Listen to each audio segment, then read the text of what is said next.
حضرت عمرو بن مادی کرب زبیدی کا شمار اسلامی تاریخ کے نامور بہادروں اور شہ سواروں میں ہوتا ہے۔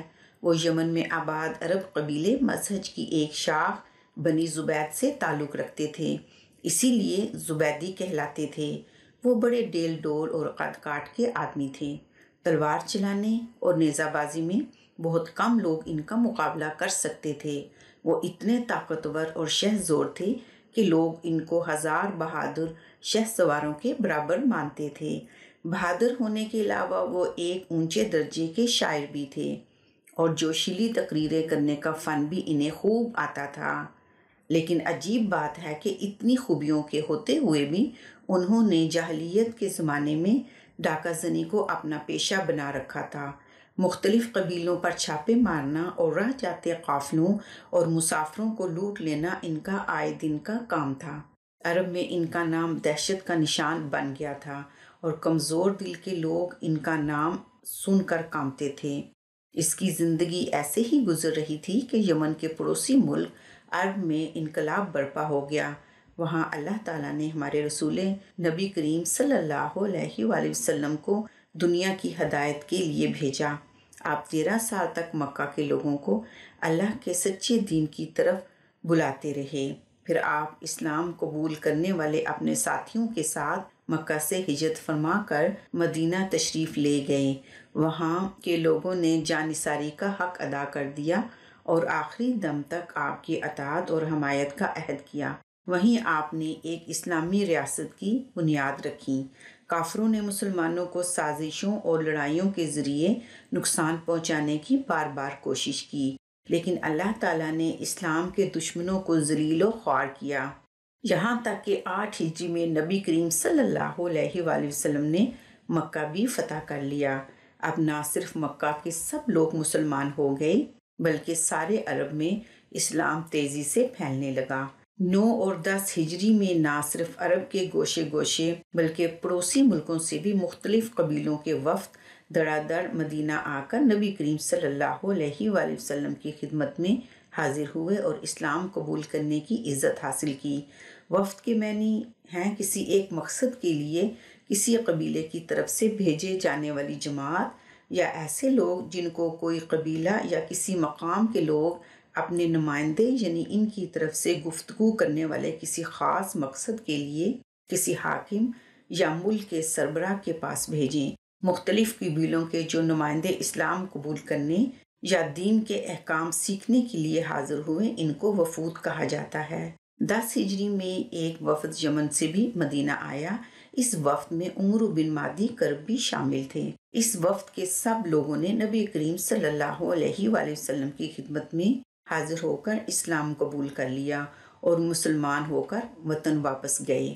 اسلام قبول کرنے کے بعد حضرت عمرو بن مادی کرب نے ڈاکہ زنی تو چھوڑ دی، لیکن ان کو نبی کریم صلی اللہ علیہ وآلہ وسلم کی خدمت میں کچھ عرصہ ٹھہر کر دین کی تعلیم حاصل کرنے کا موقع نہ ملا، اس لیے وطن واپس جا کر ان سے ایک بھول ہو گئی۔ ہوا یوں کہ یمن میں ایک شخص اسود انسی نے نبی ہونے کا جھوٹا دعویٰ کیا تھا اور مختلف قبیلوں کے ہزاروں سادہ لوگوں کو اپنے ساتھ ملا لیا تھا۔ حضرت عمرو بھی اس کے فریب میں آ گئے اور اس کے ساتھ مل گئے۔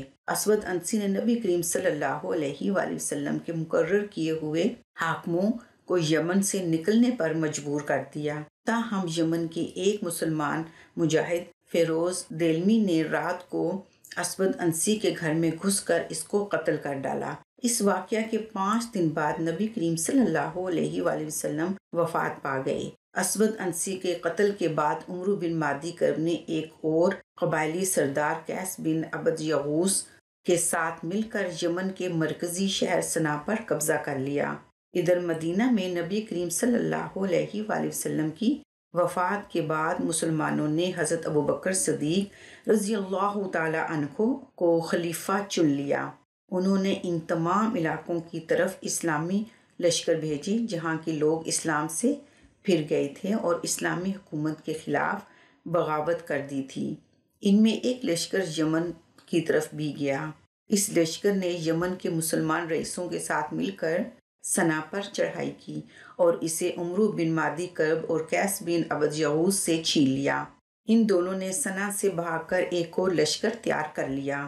اس لشکر کو حضرت مہاجر بن امیہ رضی اللہ تعالی عنہ نے اپنی فوج کے ساتھ یمن پہنچ کر شکست دی اور عمرو بن مادی کرب اور قیس بن عبد یغوث دونوں کو گرفتار کر کے حضرت ابوبکر صدیق رضی اللہ تعالی عنہ کے پاس مدینہ منورہ بھیج دیا۔ عمرو بن مادی کرب کو حضرت ابوبکر صدیق کے سامنے پیش کیا گیا تو انہوں نے عمرو کو سخت ملامت کی اور فرمایا، تم کو شرم نہیں آتی کہ مارا مارا پھرتا ہے اور گرفتاری کی ذلت اٹھاتا ہے؟ اگر دین کی حمایت کرتا تو اللہ سبحانہ وتعالیٰ تم کو بلند مرتبہ عطا کرتا۔ عمرو بن مادی کرب سخت شرمندہ ہوئے اور ندامت سے سر جھکا کر عرض کیا، اے رسول اللہ صلی اللہ علیہ وسلم کے خلیفہ، جو ہو چکا سو ہو چکا، مجھے معاف فرما دیجئے۔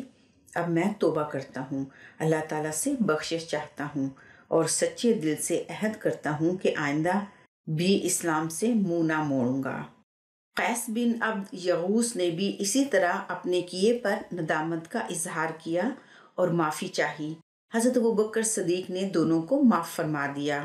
توبہ کے بعد حضرت عمرو بن مادی کرب اسلام کے ایسے جان باز سپاہی بن گئے جو ہر وقت اپنی جان ہتھیلی پر رکھے اسے اللہ کی راہ میں قربان کرنے کے لیے تیار رہتا ہو۔ حضرت عمر فاروق کی خلافت کے زمانے میں حضرت عمرو بن مادی کرب نے شام اور ایران کی جنگوں میں بھرپور حصہ لیا۔ انہوں نے شام میں رومیوں کو اور ایران میں جنگجوؤں کو لوہے کے چنے چبوا دیے اور کئی شاندار کارنامے انجام دیے۔ وہ اللہ کی راہ میں جہاد کرتے ہوئے اس دنیا سے شہادت کا درجہ پا کر رخصت ہوئے۔ یہاں ان کے چند جنگی کارناموں کا مختصر حال بیان کیا جاتا ہے۔ شام کی جنگوں میں یرموک کی جنگ نہایت خونریز اور شام میں لڑی جانے والی لڑائیوں میں سب سے سخت تھی۔ قیصر روم نے مسلمانوں کے خلاف اپنی پوری طاقت اس لڑائی میں جھونک دی تھی۔ کئی لاکھ رومی فوج کے مقابلے میں مسلمانوں کی تعداد کئی گنا کم تھی، لیکن وہ اپنی ایمانی قوت کے بل پر رومیوں کے خوفناک لشکر کے ساتھ اس شان سے لڑے کہ اس کا منہ پھیر دیا۔ اسلامی لشکر میں حضرت خالد بن ولید، حضرت زرار بن عزور اور حضرت عمرو بن مادی کرب جیسے بہادروں نے اکیلے بھی رومیوں پر ایسی ضربیں لگائیں کہ ان کی کمر ٹوٹ گئی۔ ایک موقع پر جب لڑائی کا تنور پوری طرح گرم تھا اور حضرت عمر بن مادی کرب رومیوں کی لاشوں پر لاشیں گرا رہے تھے، ایک بھاری بھرکم قوی ہیکل رومی نے حضرت عمرو پر حملہ کیا۔ حضرت عمرو نے اس کا وار خالی دیا اور اپنی تلوار کا اس پر ایسا بھرپور وار کیا کہ وہ آنن فانن ہلاک ہو گیا۔ اب ایک اور رومی جنگجو ان کی طرف بڑھا، انہوں نے اس کو بھی قتل کر ڈالا۔ پھر جب رومی شکست کھا کے بھاگ گئے تو حضرت عمرو نے دور تک اس کا پیچھا کیا اور جو بھی ان کی تلوار یا برچی کی زد میں آ گیا اس کا کام تمام کر دیا۔ اس کے بعد وہ اپنے خیمے کی طرف واپس آئے، گھوڑے سے اتر کر بڑے بڑے تشت منگوائے اور اپنے آس پاس کے لوگوں کو کھانے کی دعوت دی۔ یرموک کی لڑائی کے علاوہ حضرت عمرو بن مادی کرب قادسیہ کی خونریز جنگ میں بھی یمن کے خلاف جان ہتھیلی پر رکھ کر لڑے اور اپنی بہادری کی داغ بٹھا دی۔ یہ لڑائی عراق عرب کی سب سے سخت لڑائی تھی۔ اس میں ایرانی لشکر کا سپہ سالار ایران کا ایک نامی بہادر رستم بن فروخ ذات تھا۔ اس کے ساتھ قریباً 2 لاکھ ایرانی جنگجو اور 300 جنگی ہاتھی تھے۔ اس کے مقابلے میں اسلامی فوج کی تعداد 40,000 کے لگ بھگ تھی۔ ان میں حضرت عمرو بن مادی کرب اور کئی دوسرے عرب شہسوار شامل تھے۔ اسلامی لشکر کے سپہ سالار حضرت سعد بن ابی وقاص تھے۔ انہوں نے ایرانیوں کی فوجی قوت اور جنگی تیاریوں کا حال حضرت امیر المومنین عمر فاروق کو لکھ بھیجا اور ان سے مدد بھیجنے کی درخواست کی۔ اس کے جواب میں امیر المومنین نے حضرت سعد کو جو خط بھیجا اس میں دوسری بہت سی ہدایتوں کے علاوہ یہ بھی لکھا تھا، تمہارے لشکر میں مالک بن عوف، حنظلہ بن ربیعہ، طلحہ بن خویلد، عمرو بن مادی کرب اور ان جیسے دوسرے عرب شہسوار ایسے جان باز مجاہد ہیں جن کے دلوں میں ثواب اور جہاد کی پرزور لگن ہے۔ اللہ پر بھروسہ کرو اور اسی سے مدد مانگو۔ لڑائی شروع ہونے سے پہلے حضرت سعد نے اپنے چند نمائندے شاہ ایران کے پاس بھیجے۔ ان کو اسلام قبول کرنے کی دعوت دی، مگر اس نے یہ دعوت بڑی حقارت سے رد کر دی۔ لڑائی شروع ہوئی تو سب سے پہلے ایرانی لشکر کی طرف سے ایک نامی گرامی تیر انداز ریشمی قبا پہنے، سنہری ٹی باندھے اور ہاتھوں میں سونے کے کڑے پہنے میدان میں نکلا اور مسلمانوں کو مقابلے کے لیے للکارا۔ اس کے مقابلے کے لیے حضرت عمرو بن معدی کرب نکلے۔ اس نے تیر کمان میں جوڑا اور تاک کر حضرت عمرو کو مارا، مگر وہ بال بال بچ گئے۔ اب وہ اپنا گھوڑا دوڑاتے ایرانی تیر انداز کے قریب پہنچ گئے اور پلک جھپکنے میں اس کی پیٹی میں ہاتھ ڈال کر اس کو زمین پر دے مارا، پھر تلوار سے اس کا سر کاٹ کر ایرانی لشکر کی طرف پھینک دیا اور اپنی فوج کی طرف منہ کر کے کہا، یوں لڑا کرتے ہیں۔ اسلامی لشکر کی تعریف سے شاباش کے نعرے بلند ہوئے اور لوگوں نے کہا، ہر شخص عمرو بن معدی کرب کیوں کر ہو سکتا ہے۔ جب گھمسان کی لڑائی شروع ہو گئی اور دونوں فوجیں ایک دوسرے کے ساتھ گتھم گتھا ہو گئیں تو حضرت عمرو بن معدی کرب اپنی فوج کی صفوں میں چکر لگانے لگے اور مجاہدوں کو اس طرح جوش دلانے لگے، اے مجاہدو، تم شیر بن جاؤ اور دشمن کو بھیڑ سمجھ کر اس پر جھپٹ پڑو۔ اتنے میں ایک ایرانی نے ان کو تیر مارا جو ان کی کمان کے کونے میں لگا۔ اس پر حضرت عمرو بن معدی کرب بجلی کی سی تیزی سے اس کی طرف بڑھے اور ایسا نیزہ مارا کہ اس کی پیٹھ کے پار نکل گیا۔ پہلے دن کی لڑائی رات کا اندھیرا پھیلنے تک جاری رہی۔ دوسرے دن بھی صبح سے لے کر شام تک گھمسان کی جنگ ہوتی رہی۔ حضرت عمرو بن معدی کرب نے ان دونوں میں بے شمار ایرانیوں کو قتل کیا۔ تیسرے دن ایرانیوں نے لڑائی شروع ہوتے ہی اپنے جنگی ہاتھیوں کو اسلامی فوج کی طرف بڑھایا۔ ہاتھیوں کے دائیں بائیں ایرانی فوج کی پیدل صفیں تھیں۔ حضرت عمرو بن معدی کرب نے مسلمانوں کو خطرے میں دیکھا تو اپنے ساتھیوں سے کہا کہ میں سامنے کے ہاتھی پر حملہ کرتا ہوں، تم میرے ساتھ رہنا، ورنہ عمرو بن معدی کرب مارا گیا تو پھر عمرو بن معدی کرب پیدا نہ ہوگا۔ یہ کہہ کر تلوار سونت کر سامنے آ گیا اور سامنے والے ہاتھی پر حملہ کیا، مگر ایرانیوں کی پیدل صفیں ان پر ٹوٹ پڑیں۔ یہ دیکھ کر حضرت عمرو کے ساتھی مجاہدین بھی آگے بڑھے اور ایرانیوں کے حملے کو پوری طاقت سے روکا۔ اس وقت اتنی گرد اڑی کہ حضرت عمرو نظروں سے اوجھل ہو گئے۔ مسلمان مجاہدین نے سخت لڑائی کے بعد ایرانیوں کو پیچھے دھکیل دیا۔ اس وقت حضرت عمرو بن معدی کرب کا یہ حال تھا کہ سارا جسم خاک سے اٹا ہوا تھا اور بدن پر برچھیوں کے بے شمار زخم تھے، مگر وہ برابر تلوار چلائے جا رہے تھے۔ اتنے میں ایک ایرانی سوار برابر سے نکلا۔ انہوں نے اس کے گھوڑے کی دم پکڑ لی۔ اس نے بار بار گھوڑے کو دوڑانے کی کوشش کی، مگر اس زخمی حالت میں بھی حضرت عمرو کی طاقت کا یہ حال تھا کہ گھوڑا اپنی جگہ سے ہل نہ سکا۔ آخر اس کا سوار اس کو چھوڑ کر بھاگ گیا۔ اتنے میں بہت سے تازہ دم مجاہد حضرت عمرو کی مدد کے لیے آ پہنچے اور ان سب نے مل کر ہاتھیوں پر اس انداز سے حملہ کیا کہ وہ زخمی ہو کر پیچھے کی طرف بھاگ گئے۔ تیسرے دن کی اس لڑائی میں ایرانیوں کا سپہ سالار ایک مجاہد کے ہاتھ سے مارا گیا۔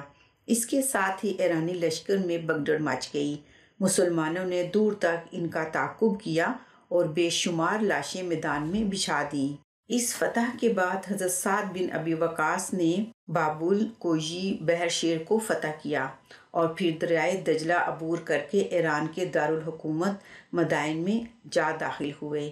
شاہ ایران اپنا خزانہ سمیٹ کر وہاں سے بھاگ گیا۔ حضرت عمرو بن معدی کرب ان ساری فتوحات میں حضرت سعد بن ابی وقاص کے ساتھ ساتھ رہے اور ہر مارکے میں بڑی شان سے لڑے۔ ایک دفعہ حضرت عمرو بن معدی کرب حضرت عمر فاروق کے زمانے خلافت میں مدینہ منورہ آئے اور حضرت امیر المومنین کی خدمت میں حاضر ہوئے۔ انہوں نے جہاد کے میدان میں جو کارنامے انجام دیے تھے، ان کی بنا پر حضرت عمر ان کے بڑے قدردان تھے اور ان سے بڑی محبت اور اتفاق سے ملے اور دیر تک ان سے باتیں کرتے رہے۔ باتوں باتوں میں جاہلیت کے زمانے کا ذکر آ گیا۔ امیر المومنین نے ان سے پوچھا، اسلام قبول کرنے سے پہلے تمہیں کس قسم کے آدمیوں سے واسطہ پڑا ہوگا؟ یہ تو بتاؤ، تم اپنی زندگی میں سب سے زیادہ مکار، سب سے زیادہ بزدل اور سب سے زیادہ بہادر کس کو پایا؟ حضرت عمرو بن معدی کرب نے عرض کیا امیر المومنین، مجھے اپنی زندگی میں ہر قسم کے لوگوں سے واسطہ پڑا ہے، ان میں ایسے آدمی بھی تھے جن کا آپ نے ذکر کیا ہے، ان سے مجھے جس طرح واسطہ پڑا اور وہ میں عرض کرتا ہوں۔ جاہلیت کے زمانے میں میری زندگی ڈاکہ زنی اور مار دھاڑ میں گزرتی تھی، کبھی اس قبیلے پر حملہ، کبھی اس قبیلے پر چھاپا۔ میرے خاندان کی گزر اسی طرح ہوتی تھی۔ میری بہادری، بے خوفی اور شہ زوری ایسی مشہور تھی کہ میرا نام سن کر اکثر لوگ کانپ اٹھتے تھے اور کسی کو میرا مقابلہ کرنے کی جرأت نہ ہوتی تھی۔ ایک دن میں ڈکیتی کے لیے گھر سے نکلا، ایک جگہ دیکھا کہ ایک گھوڑا کھڑا ہے اور اس کے قریب زمین پر نیزہ گڑا ہوا ہے اور پاس ہی ایک شخص زمین پر بیٹھا ہے۔ میں لپک کر اس شخص کے قریب پہنچا اور للکار کر کہا، سنبھل جا، تیرا قاتل آ پہنچا۔ اس نے پوچھا، پہلے یہ بتاؤ کہ تم کون ہو؟ میں نے کہا، عمرو بن مادی کرب زبیدی۔ یہ سنتے ہی وہ شخص سہم کر زمین پر گر پڑا، دیکھا تو وہ مر چکا تھا۔ امیر المومنین، یہ شخص مجھے اپنی زندگی میں سب سے زیادہ بزدل نظر آیا۔ اب جسے میں نے سب سے زیادہ مکار پایا، اس کا حال سنیے۔ ایک دفعہ میں کسی شکار کی تلاش میں نکلا، ایک مقام پر دیکھا کہ ایک گھوڑا کھڑا ہے، اس کے برابر زمین میں نیزہ گڑا ہے اور ایک شخص دور بیٹھا ہوا پیشاب کر رہا ہے۔ میں نے اپنے گھوڑے کو ایڑ لگائی اور اس کے پاس جا کر بلند آواز سے کہا، سنبھل جا کہ تیرا قاتل آ پہنچا۔ اس شخص نے لاپرواہی سے کہا، کیا سچ مچ تم مجھ سے لڑو گے؟ میں، ہاں، بس یوں سمجھو کہ میری تلوار تیرا کام تمام کرنا چاہتی ہے۔ وہ بولا، تم ہو کون؟ میں عمرو بن مادی کرب زبیدی ہوں۔ اچھا، تو تم عمرو بن مادی کرب ہو، لیکن جو کچھ تم کر رہے ہو یہ بہادروں کا طریقہ نہیں۔ میں پیادہ ہوں اور تم سوار۔ اگر مرد ہو تو قسم کھاؤ جب تک میں گھوڑے پر سوار ہو کر ہتھیار نہ سنبھال لوں مجھ سے نہیں لڑو گے۔ میں نے قسم کھائی کہ جب تک وہ سوار نہ ہوگا میں اس سے ہرگز نہیں لڑوں گا۔ میرے قسم کھاتے ہی وہ شخص اٹھا اور گھوڑے کے قریب آ کر اطمینان سے زمین پر بیٹھ گیا۔ میں نے کہا، یہ کیا؟ وہ بولا، نہ میں گھوڑے پر سوار ہوں گا اور نہ میں تم سے لڑائی کروں گا۔ اگر تم نے اپنی قسم توڑی اور مجھ پر حملہ کیا تو تم عہد توڑنے والے بزدل کے لقب سے مشہور ہو جاؤ گے۔ اے امیر المومنین، میں اب مجبور ہو گیا کہ اسے چھوڑ کر اپنا راستہ لوں۔ اس شخص سے بڑھ کر مکار میں نے اپنی زندگی میں کسی کو نہیں دیکھا۔ اب اس کا حال سنیے جس کی بہادری اور حوصلہ مندی کو میں زندگی بھر نہ بھلا سکوں گا۔ ایک دن میں ڈاکہ زنی کے لیے صحرا میں جا رہا تھا کہ مجھے ایک خوبصورت نوجوان نظر آیا۔ وہ گھوڑے پر سوار میری طرف آ رہا تھا۔ قریب آ کر اس نے سلام کیا۔ میں نے سلام کا جواب دیا اور اس سے پوچھا، تم کون ہو؟ نوجوان نے کہا، میرا نام حارث بن سعد ہے۔ میں نے کہا، ہوشیار ہو جا، تیرا قاتل آ پہنچا۔ اس نے کہا، کمبخت، تو کون ہے؟ میں عمرو بن مادی کرب زبیدی ہوں۔ اور وہ بولا، وہی حقیر اور ذلیل ڈاکو، خدا کی قسم صرف حقیر سمجھ کر چھوڑ رہا ہوں، تو جیسے ذلیل آدمی پر کیا ہاتھ اٹھاؤں؟ امیر المومنین، حارث کے منہ سے یہ الفاظ سن کر میں دل میں سخت شرمندہ ہوا، لیکن مجھے سخت غیرت آئی اور میں نے گرج کر کہا، اب یہ باتیں رہنے دے اور سنبھل جا۔ میں قسم کھاتا ہوں کہ اب اس میدان سے ہم میں سے ایک ہی شخص زندہ بچ سکتا ہے۔ حارث، میں تجھ سے پھر کہتا ہوں کہ اپنی جان بچا کر چلا جا۔ میں اس گھرانے سے ہوں جس میں کسی پر آج تک کوئی شخص غالب نہیں آ سکا۔ میں نے کہا، میں بھی ویسا ہی ہوں۔ حارث، اچھا تو بتا تجھے کیا پسند ہے، پہلے میں وار کروں یا تو کرے گا؟ میں ہی حملہ کرتا ہوں، سنبھل کر۔ یہ کہہ کر میں نے اپنی پوری طاقت سے اس کو نیزہ مارا۔ مجھے یقین تھا کہ میرا نیزہ اس کی پیٹھ توڑ کر نکل گیا ہوگا، مگر اس نے اپنے گھوڑے پر جھک کر ایسی خوبصورتی سے میرا وار خالی کر دیا کہ میں حیران رہ گیا۔ اب اس نے اپنے نیزے سے میرے سر کو ہلکا سا کھچوکا دیا اور کہا، اے عمرو، یہ میرا پہلا وار ہے۔ اگر تجھ جیسے ذلیل شخص کو قتل کرنا میں اپنی ذلت نہ سمجھتا تو یہ نیزہ تیرے سر کے آر پار ہو گیا ہوتا۔ امیر المومنین، یہ جملہ سن کر میں اپنے آپ کو اتنا حقیر محسوس کیا کہ موت زندگی سے پیاری معلوم ہونے لگی۔ میں نے بڑے جوش سے حارث پر اپنے نیزے سے دوسرا وار کیا، مگر اس نے بڑی صفائی سے یہ وار بھی خالی دیا اور بجلی کی سی تیزی کے ساتھ میرے سر میں اپنے نیزے سے یہ کہہ کر کچوکا دیا، یہ دوسری مرتبہ ہے کہ تجھے چھوڑ دیا ہے، اب تو میں ذلت کے دریا میں غرق ہو گیا، اور جھلا کر اس پر حملہ کر دیا۔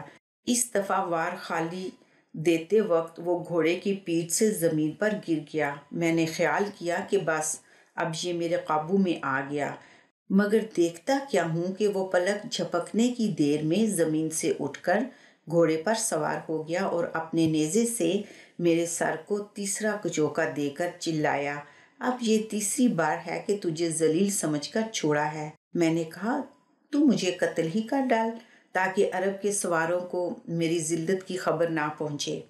حارث نے کہا اے عمرو، قصور 3 بار ہی معاف کیا جاتا ہے، اب چوتھی بار میں غالب آیا تو یقیناً تجھے قتل کر ڈالوں گا۔ امیر المومنین اس کی یہ بات سن کر مجھ پر ایسا خوف طاری ہوا کہ میں اس سے مقابلے کا خیال میرے ذہن سے نکل گیا۔ میں نے اس کی بہادری کی تعریف کی اور اپنی ہار مان لی۔ امیر المومنین، میں نے اپنی زندگی میں کبھی ایسا بہادر اور بلند حوصلہ نہیں دیکھا۔ اس نے 3 مرتبہ مجھ پر قابو پا کر مجھے چھوڑ دیا، حالانکہ میں نے اس کی جان لینے میں کوئی کسر نہ اٹھا رکھی تھی۔ حضرت عمرو بن مادی کرب کو زندگی کی جو آخری عزت اور بزرگی حاصل ہوئی وہ ان کا اس جنگ میں شریک ہونا جس نے ایران کی مجوسی حکومت کا ہمیشہ کے لیے خاتمہ کر دیا۔ یہ خون ریز جنگ مسلمانوں اور ایرانیوں کے درمیان 21 ہجری میں ہوئی۔ یہ لڑائی دراصل ایران کے بادشاہ کی آخری کوشش تھی جو اس نے مسلمانوں کو ایران سے نکالنے کے لیے کی۔ اس میں ایرانیوں کی تعداد 1.5 لاکھ تھی اور ان کے مقابلے میں مسلمانوں کی تعداد 30,000 یا اس سے کچھ زیادہ تھی۔ اسلامی لشکر میں عرب کے کئی نامی بہادروں کے علاوہ حضرت عمرو بن مادی کرب بھی شامل تھے۔ دونوں فوجوں کے درمیان گھمسان کی لڑائی ہوئی جس میں خون کی ندیاں بہہ گئیں۔ دونوں اطراف کے سینکڑوں آدمی میدان جنگ میں آئے۔ مسلمان شہیدوں میں اسلامی لشکر کے سپہ سالار حضرت نعمان بن مکران بھی شامل تھے۔ ان کی شہادت کے بعد حضرت حذیفہ بن یمان نے اسلامی فوج کی کمان سنبھالی اور ایرانیوں پر ایسا تند و تیز حملہ کیا کہ ان کے قدم اکھڑ گئے اور وہ بھاگ کھڑے ہوئے۔ حضرت عمرو بن مادی کرب لڑائی میں شروع سے آخر تک قدم جما کر لڑتے رہے، یہاں تک کہ زخمیوں سے چور چور ہو گئے۔ ایرانیوں کی شکست کے بعد مسلمان انہیں میدان سے اٹھا کر لائے اور ان کا علاج شروع کیا، لیکن ان کا آخری وقت آ پہنچا تھا۔ نہاوند کے مقام پر ایک گاؤں میں وہ شہادت کا تاج پہن کر اس دنیا سے رخصت ہو گئے۔